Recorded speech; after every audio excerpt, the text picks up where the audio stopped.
Mhm. Yung classmate mong hindi convinced na may binabasa kang homework. Ikaw na talaga, Tito Henry. Ang dami ko talagang tawa sa kanya, tingnan mo. Hindi rin nawala yung kanyang mata doon sa binabasa ng kanyang katabi. Tapos, balik-balik siya. Tapos may pa-side eye pa siya. Tinitingnan na yung kanyang katabi.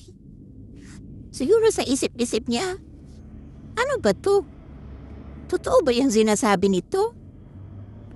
Tapos, Diyos ko, hindi yata siya convinced talaga ba sa sinasabi ng kanyang katabi. O ayan tuloy.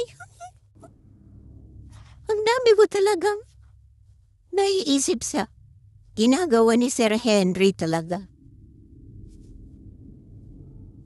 Ayan na naman, binasa na naman niya.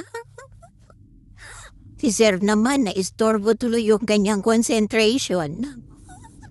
Balikan ulit nan mo. Oh.